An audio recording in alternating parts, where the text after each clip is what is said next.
रहिका सौराठ सभागाछी में ब्राह्मण स्वाभिमान सम्मेलन। नमस्कार, आप देख रहे हैं मिथिला बेस्ट न्यूज। आपके साथ में पिंकी झा।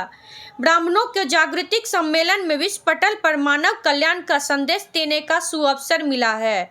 मिथिला की पवित्र पावन भूमि पर मुझे आमंत्रित किया गया है, जिसमें मैं इस कार्यक्रम में उपस्थित होकर मैं अभिभूत हो गया हूँ।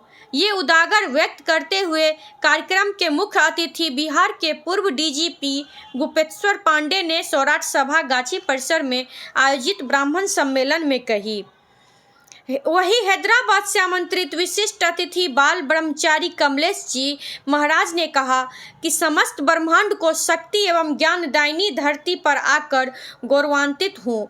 यहाँ की वैभवशाली इतिहास तथा ब्राह्मणों का संस्कार सनातन धर्म का पौध लगाया है। यह स्वाभिमान सम्मेलन का वृक्ष फलीभूत होकर एक नया मार्ग प्रशस्त करेगा।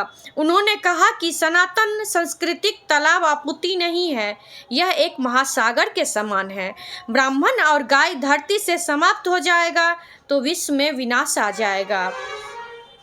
ब्राह्मण स्वाभिमान सम्मेलन के माध्यम से आगामी जून माह में सौराठ सभावास में विभिन्न सांस्कृतिक एवं आध्यात्मिक कार्यक्रम आयोजित करने की घोषणा की गई। कार्यक्रम में ब्राह्मण महासभा के अध्यक्ष संयोजक आशुतोष कुमार झा, जिला अध्यक्ष वैद्यनाथ झा सहित कार्यकारिणी के सदस्यों ने उपस्थित सभी जिला अध्यक्षों को पाग दुपट्टा से सम्मानित किया। कार्यक्रम में भाग लेने वाले लोगों को पाग एवं चंदन लगाकर सम्मानित किया गया। कार्यक्रम का शुभारंभ वैदिक मंत्रोच्चारण गान से किया गया। मैं कथावाचक हूँ, सनातन की सेवा करता हूँ। मेरा नाम गुप्तेश्वर पांडे। आज मुख्य उद्देश्य क्या था सौराठ सभागाछी में आने का? ये ब्राह्मणों का स्वाभिमान सम्मेलन है।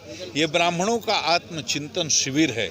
ये आत्मचिंतन शिविर इसलिए, कभी इस समाज में ब्राह्मण सबसे शीर्ष पर होते थे, वे सबके मार्गदर्शक होते थे, सलाहकर्ता होते थे, पूरे समाज की चिंता करने वाले, पूरे राष्ट्र की चिंता करने वाले, सनातन धर्म की चिंता करने वाले, सनातन संस्कृति की रक्षा करने वाले, वो सनातन धर्म के ध्वजावाहक होते थे।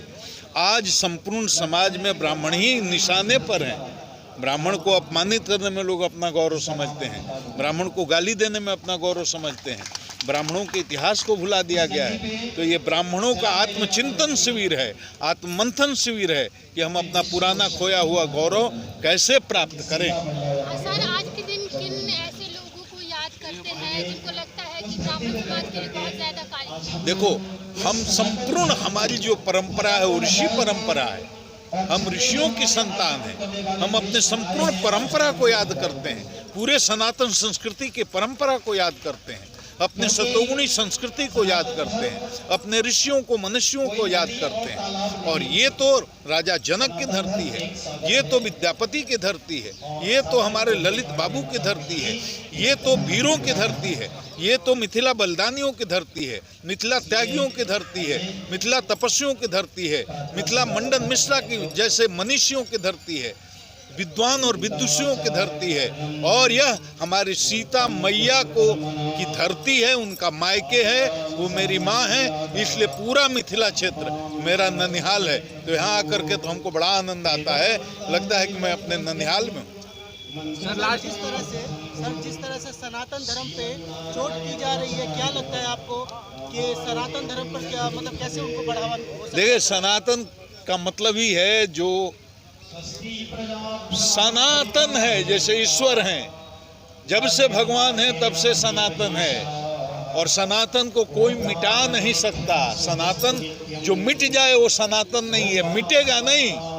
चोटें होती हैं, लेकिन सनातन में वो आंतरिक आध्यात्मिक ऊर्जा है कि वो समाप्त हो नहीं सकता। लेकिन हम सबको मिलजुल करके इसकी रक्षा करने के लिए सनातन कैसे पुष्पित हो, पल्लवित हो और फले फूले बढ़े। और सनातन है क्या?